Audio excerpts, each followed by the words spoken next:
1927ರಲ್ಲಿ ಮದ್ರಾಸ್ನಲ್ಲಿ ನಡೆದಿದ್ದ ಕಾಂಗ್ರೆಸ್ ಅಧಿವೇಶನದಲ್ಲಿ ಮೃದಂಗ ವಾದಕಿಯೊಬ್ಬರು ಎಲ್ಲರ ಆಕರ್ಷಣೆಯ ಕೇಂದ್ರ ಬಿಂದುವಾಗಿದ್ರು.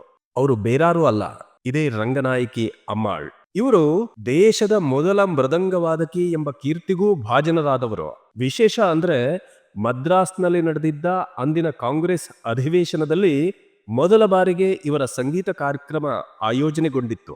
ಅಮ್ಮಾಳ್ಗೂ ಕೂಡ ಇದು ಮೊದಲ ಸಂಗೀತ ಕಚೇರಿಯಾಗಿತ್ತು. ಆಗ ಇವರಿಗೆ ಕೇವಲ 17 ವರ್ಷ ವಯಸ್ಸು. ತಾಳವಾದ್ಯ ಕ್ಷೇತ್ರದಲ್ಲಿ ಪುರುಷರೇ ಅಧಿಪತ್ಯ ಹೊಂದಿದ್ದ ಆ ಕಾಲದಲ್ಲಿ ದೇಶದ ಮೊದಲ ಮೃದಂಗವಾದಕಿಯಾಗಿ ಖ್ಯಾತರಾಗಿದ್ದವರು ಈ ರಂಗನಾಯಕಿ ಅಮ್ಮಾಳ್.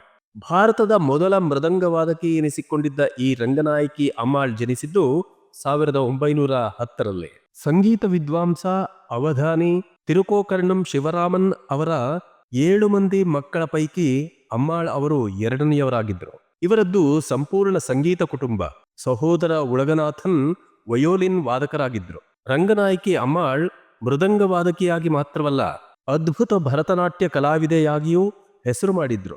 ತಿರುಚಿ ಆಕಾಶವಾಣಿ ನಿಲಯದ ಕಲಾವಿದೆಯಾಗಿದ್ದ ರಂಗನಾಯಕಿ ಅಮ್ಮಾಳ್ 1960ರವರೆಗೂ ಸಂಗೀತ ಕ್ಷೇತ್ರದಲ್ಲಿ ಸಕ್ರಿಯರಾಗಿದ್ದವರು. ದೇಶದ ಮೊದಲ ಮೃದಂಗವಾದಕಿ, ಸಂಗೀತ ಲೋಕದ ಧ್ರುವತಾರೆ ರಂಗನಾಯಕಿ ಅಮ್ಮಾಳ್ 1998ರ ಸ್ವಾತಂತ್ರ್ಯ ದಿನದಂದೇ ಇಹಲೋಕವನ್ನು ತ್ಯಜಿಸಿಬಿಟ್ರು. ಆದರೆ ಅವರು ಸಂಗೀತ ಕ್ಷೇತ್ರದಲ್ಲಿ ತಮ್ಮ ಅಚ್ಚಳಿಯದ ಹೆಜ್ಜೆ ಗುರುತುಗಳನ್ನ ಉಳಿಸಿ ಹೋಗಿದ್ದಾರೆ.